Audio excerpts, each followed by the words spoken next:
The wind howled through the cracked walls of Mary's shack, a cruel reminder of the cold world outside. The fire inside was weak, its flames flickering like a dying hope. Mary sat alone, her fingers curled tightly around her lap, feeling the weight of her scar on her face, the brand that marked her as something unworthy. They called her the scarred girl. Whispers followed her like a shadow, accusing her of witchcraft, betrayal, anything that could explain the fire that had left her face a twisted mess. Her father had died in that fire, and now she carried the mark of it everywhere she went. But there was no one left to speak for her, no one to defend her. She was the outcast, condemned by a town that didn't care to know the truth. The pain in her chest was constant, a mixture of physical hurt and something deeper, something crueler. The past had claimed her, and the present wouldn't let her forget. The door creaked open, and the man she hadn't expected stood there. Lucas. He wasn't like the rest of them. There was no disgust in his eyes, no judgment. He just looked at her, and for a moment it almost felt like someone saw her. "I thought you could use some company," he said, stepping inside.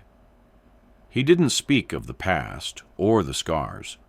He simply offered his presence, and that was more than anyone else had done for her in months. Without waiting for an answer, he went to the fire, adding more wood. The flames grew stronger. "You can't stay here forever," Lucas said. "It's not right." Mary didn't respond. She didn't trust anyone anymore, especially not someone who had no reason to care. "You don't have to do this alone," Lucas added quietly, his voice firm. And for the first time in a long while, she considered that maybe, just maybe, she didn't have to. Will Mary trust Lucas and escape her past? Don't miss the next part. Subscribe now. By morning, they were on the trail, heading out of the town. The wind had shifted, cutting through the dry land like a sharp blade. The sun had begun to rise, casting a thin glow over the land, but it felt as barren as her heart. Mary was too tired to think clearly, but her mind couldn't stop turning over one thing. Where would they go? Lucas was quiet beside her, his horse steady beneath him. He hadn't said much about the journey, just that they needed to leave and find somewhere far away from here. But that didn't answer the question that burned in her. What did it mean to start over when you were marked by something like this? "I don't belong anywhere," she muttered under her breath. Lucas didn't answer right away. He only rode a little slower, as if considering her words carefully. When he finally spoke, it was with a calm certainty. "You do. You belong wherever you choose to stand." Her chest tightened at his words. It felt like something fragile inside her was beginning to break, but she didn't know if it was for better or worse. She had never been given a choice before. As they rode, memories of the past crept back, of the trial, the rope around her neck, the feeling of her life slipping away with each breath. She had been condemned publicly, and the scar she wore was a constant reminder. "Tomorrow," she whispered, "I'll still be the scarred girl." Lucas looked at her now, his eyes steady. "You don't have to wear that for the rest of your life." He didn't wait for her response, but guided his horse toward a small patch of shade beneath a dry, twisted tree. They needed rest. Mary slid off her horse, feeling the ache in her bones, and sat on a rock. She didn't say anything as Lucas pulled out his canteen and offered it to her. She took a long drink, grateful for the small kindness. "Why are you doing this?" she asked softly. Lucas didn't look at her. his gaze fixed on the horizon. "Because I know what it's like to carry something heavy, something you can't escape." He handed her a small, weathered coin, his wife's coin. "Carry this, not for luck, but as a reminder that the past doesn't own you." As the sun beat down on them, Mary and Lucas kept moving, the horses carrying them further away from the town, from the memories. The land stretched endlessly in every direction, but for the first time, it didn't feel oppressive. There was something liberating about the emptiness, about the space between them and the world that had branded her. But Mary knew the truth. Even if she left the town, she couldn't escape the mark on her. She had been shaped by it. "We'll make it to the highlands by dusk," Lucas said, breaking her thoughts. Mary didn't respond, but the thought of another town, another chance to disappear, filled her with a quiet kind of hope. When they stopped for the night, the fire crackled softly, sending shadows dancing over the ground. They ate what little they had, the food dry and tasteless. Mary leaned back against a rock, feeling the weight of exhaustion in her limbs. She wanted to ask more about Lucas's past, why he cared, but she didn't. "I don't know how to move on," she admitted after a long silence, her voice barely a whisper. Lucas didn't look at her, but she felt the weight of his gaze on her all the same. "You don't have to forget. You just need to keep going." He pulled the coin from his pocket again, letting it catch the firelight. "Keep going, Mary. For you." Can Mary find peace in the future, or will her past chase her? Don't miss the next part. Subscribe now for more. The night passed quietly, the stars scattered above them like distant memories. Mary didn't sleep much. Her thoughts kept drifting, chasing the darkness away with restless thoughts of what was ahead. The highlands Lucas had spoken of seemed so far, the journey stretching on as endlessly as the horizon. Her body ached, but there was something else, a deeper exhaustion, the kind that came from years of silence, of carrying a past she never chose. By dawn they were moving again. The land had changed subtly, the dry dust giving way to scattered patches of green, the air thinner, cooler. Lucas rode silently beside her, his presence a constant. He was steady, but his eyes told their own story of pain. He didn't ask questions, didn't pry. He didn't need to, and for that, she was grateful. They didn't speak much on the road, but every so often, Lucas would glance at her, as though making sure she was still there, still with him. Each time their eyes met, there was an unspoken understanding between them.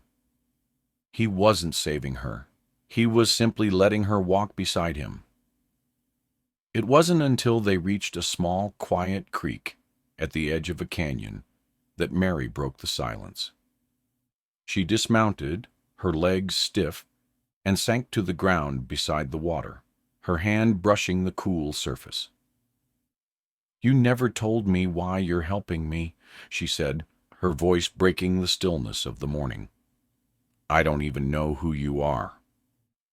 Lucas sat down across from her, his back against a rock, his eyes studying the creek. "I told you," he said after a long pause. "I know what it's like to have something heavy in your chest, to carry it every day until it breaks you." Mary looked at him, then really looked at him, and for the first time, she saw the depth of his pain. There was a quiet darkness in him, something hidden, something he had buried long ago. "You lost someone," she said softly, her voice barely above a whisper. Lucas nodded, his eyes distant. "I didn't save her. I couldn't. And now, I carry that with me, every day." but I'm still here." There was something in his words that struck her, something familiar. She, too, had carried the weight of loss, the burden of survival.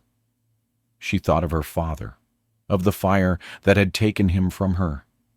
She thought of the scar on her face, the mark that would forever tie her to that moment.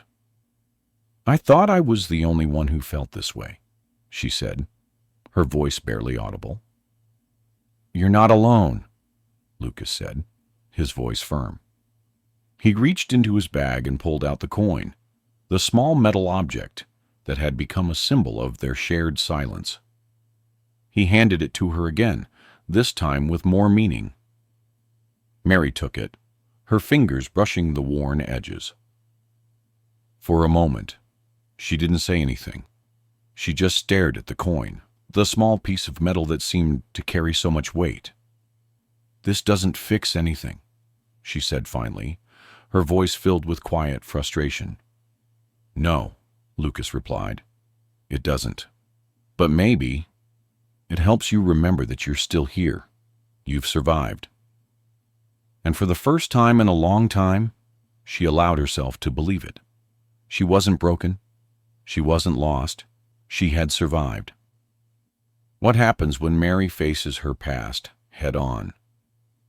Subscribe for the next chapter in this Wild West story. The sun was low in the sky when they finally reached the highlands. The town was small, nestled between jagged cliffs and a winding river. It was quiet here, the kind of quiet that made the air feel thick with possibility, as though something new was waiting to be born. Lucas didn't say much as they entered the town. He led Mary to a small cabin at the edge, a humble place tucked away from the rest of the world. No one looked at them twice. Here, they were just two travelers passing through. Mary stood on the porch, her fingers wrapped around the coin Lucas had given her. It felt heavier now, as though it held more than just a memory. It was a promise. As night fell, Lucas went out to fetch supplies, leaving Mary alone with her thoughts. She walked to the edge of the porch, looking out over the valley, where the sky was painted with shades of pink and gold. But even in this place of peace, she couldn't shake the feeling that something was still chasing her. The scar on her face, the past that had defined her, it felt like a shadow that would never leave. She had tried to outrun it, to escape it, but it followed her like a ghost. She wasn't sure if it would ever be possible to escape the weight of that past, but maybe, just maybe, she could make a place for herself here.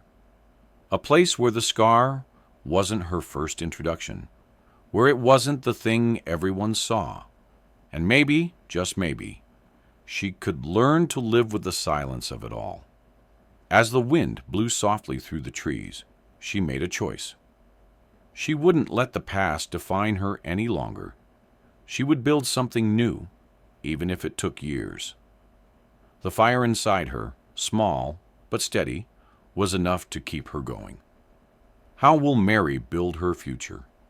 Will she find peace? Subscribe now for more Wild West tales and the next chapter.